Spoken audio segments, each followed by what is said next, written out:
जबलपुर में संयुक्त पिछड़ा वर्ग मोर्चा के द्वारा सामाजिक न्याय की मांग को लेकर एक अहम पहल सामने आई है। 12 अप्रैल 2026 को महात्मा ज्योतिबा फुले की जयंती और मोर्चा के स्थापना दिवस के अवसर पर मोर्चा के संयोजक रामरतन यादव के नेतृत्व में विभिन्न सामाजिक संगठनों, अनुसूचित जाति जनजाति एवं अन्य वर्गों के प्रतिनिधियों ने राष्ट्रपति और प्रधानमंत्री के नाम कलेक्टर के माध्यम से ज्ञापन सौंपा। इस ज्ञापन में जिसकी जितनी संख्या भारी उसकी उतनी हिस्सेदारी के सिद्धांत को नीति स्तर पर लागू करने और आगामी जनगणना में अन्य पिछड़ा वर्ग के लिए पृथक कॉलम जोड़े जाने की मांग प्रमुख रूप से उठाई गई।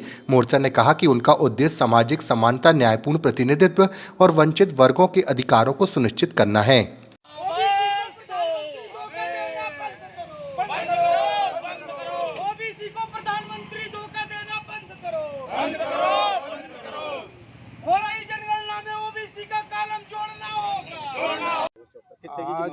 आज ज्योतिबा फुले की जन्म जयंती के उपलक्ष्य में और संयुक्त पिछड़ा वर्ग मोर्चा के स्थापना दिवस के उपलक्ष्य में हम लोगों ने यहाँ घंटाघर चौक पे इकट्ठे होकर संयुक्त पिछड़ा वर्ग मोर्चा के बैनर के तले अनुसूचित जाति जनजाति, बौद्ध महासभा, आवाक्स के सभी संगठनों के प्रतिनिधि और साथियों ने आज के कार्यक्रम में हिस्सा लिया।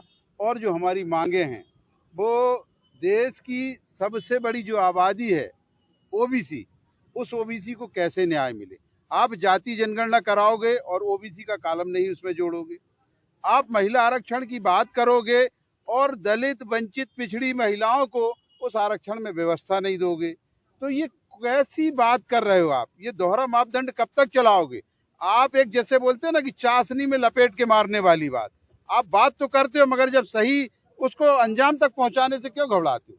जिसकी आबादी जितनी है उसको उतनी हिस्सेदारी दे दो, आप राजनीतिक हिस्सेदारी दे दो। आप जो महिला आरक्षण है उसमें आरक्षण के अंदर आरक्षण लागू कर दो, यही तो हमारी मांग है। और जो जाति जनगणना में है उसमें एक कॉलम और जोड़ दो आप कि आप किस जाति वर्ग से हो, पिछड़े वर्ग में भी आप किस जाति के हो। तो हमारी जनसंख्या के हिसाब से फिर हमको देश के संसाधनों में और राजनीति की भागीदारी जनसंख्या के हिसाब से हमको मिले, तब जाके हम लोगों के साथ सही सामाजिक न्याय होने का काम होगा। अभी सिर्फ हम लोगों के साथ राजनीतिक छल हो रहा है। आज हमने भारत के महिम राष्ट्रपति जी के नाम और प्रधानमंत्री के नाम ज्ञापन सौंपकर मांग की है कि जाति जनगणना में ओबीसी का कॉलम जोड़ा जाए, ईवीएम की जगह मतपत्र चुनाव कराया जाए, महिला आरक्षण के अंदर आरक्षण की व्यवस्था की जाए महिलाओं की। इन सब बातों को लेकर हम लोग आज पिछड़े वर्ग के विकास के लिए जातिगत गणना हो और जो आरक्षण महिलाओं को दिया जा रहा है उसमें भी आरक्षण होना चाहिए, क्योंकि स्वाभाविक है कि महिलाओं के आरक्षण में भी आरक्षण की व्यवस्था होनी चाहिए और जिससे कि वो ओबीसी वर्ग, एससी एसटी, अल्पसंख्यक वर्ग की महिलाएं भी संसद में जाकर अपने वर्गों के उत्थान के लिए अपनी बात रख सकें। और साथ ही साथ आज ये देश का प्रधानमंत्री जातिगत जनगणना की घोषणा संसद में करता है, तो दुर्भाग्य है जो भारतीय जनता पार्टी के सांसद और विधायक मंत्री हैं, जब जनगणना का गजट पारित होता है तो उसमें जाति शब्द का उल्लेख नहीं होता।